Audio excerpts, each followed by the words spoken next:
Hello, everybody. So Valentine's Day will be coming up soon, and one of the drawings that I teach almost every year that kids seem to like is how to draw a realistic rose. It is actually not that hard if you follow my steps, but it can look very cool and very realistic in the end. So here's what we're going to do. First thing we're going to do is we're going to start with kind of what I call, it's kind of like a cup, an open cup, or almost like a letter U actually. But what I'm going to do is I'm going to curve the sides a little bit. So I'm going to curve, come down, up, and curve a little bit. Okay, so that's step one. That's like the letter U. Okay. Step two, we're going to close the letter U. And what I mean by that is we're going to draw a curve like this to connect them. Okay? Next thing we're going to do is we're going to kind of wrap a spiral, but we're going to do it one step at a time. So I'm going to start here, and I'm going to do curve this way, but I'm going to stop. I'm not going to totally close it. I'm leaving an open gap. Okay? Next, I'm going to curve in this way. Stop. We're going to do one more curve this way, right to around the middle, stop. Okay? Now we have to do 3 connecting lines. Okay? 1, 2, 3. So watch, here's the one. It goes straight down, 1. The middle, straight down, 2. And this side, straight down, 3. Okay?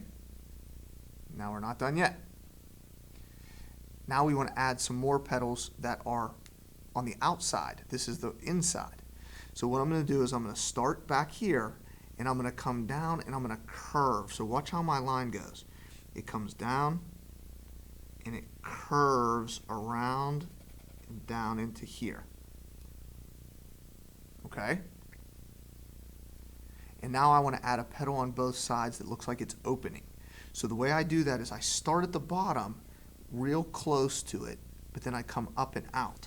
So I'm starting here, basically tracing my line until I come up, curve out, and then hook it back in. Okay? I'm going to do the same thing on this side. Start here tracing my line, curve out, hook it back in. All right? So there we go. Pretty easy for our little rose. Okay? Now we want to do the stem. Okay? So for the stem, we don't want to just come straight down. The bottom of the rose, it's going to actually curve. Curve. Okay? Then we can straighten it.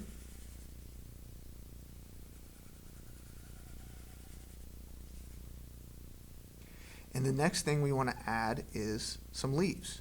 Okay? So for our leaves,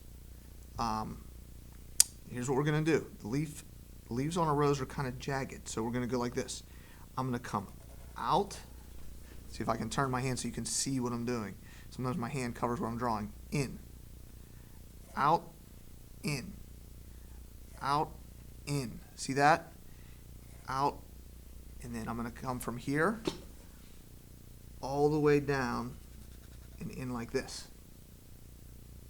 All right? Now I'm going to do the same kind of thing on the opposite side. And maybe I don't want to make it directly across from it. Maybe I want to move it here.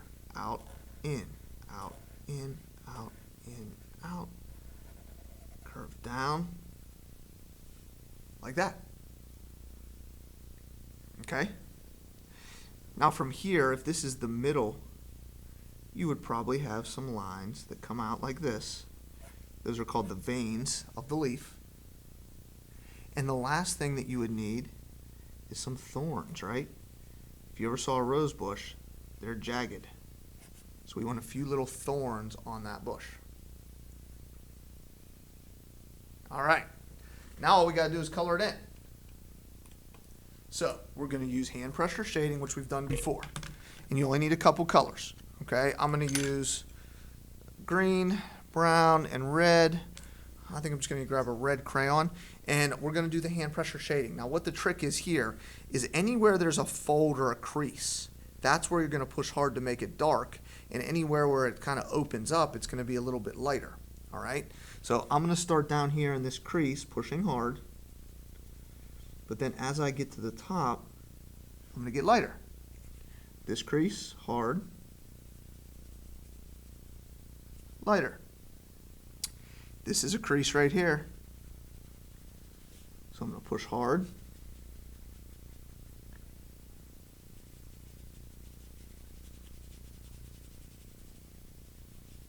Lighter. For this petal, you're thinking, wow, it's pretty much not, there's no crease, right? Well, that's right. But usually the bottom of things get a little bit of a shadow because the top covers them. So what I'm going to do is I'm going to actually press a little bit hard down here as well.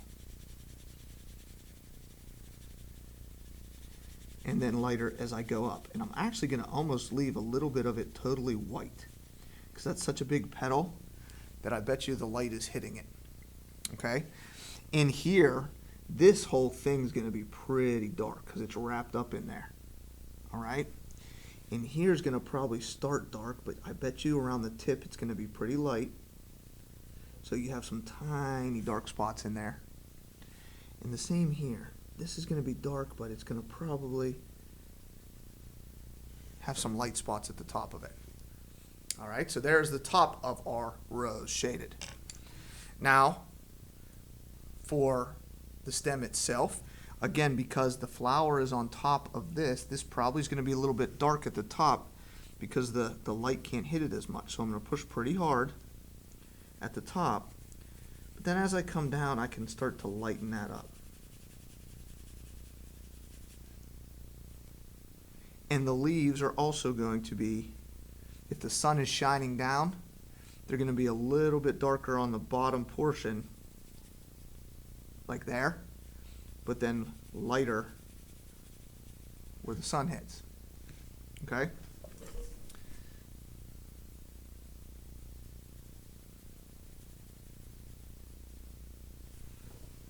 And there we go. Voila. We got a nice little rose. Now you can practice this on a piece of paper, and if you get good at it, you could always fold a piece of paper in half and make it into a card for somebody for Valentine's Day. So give it a shot, guys. Good luck.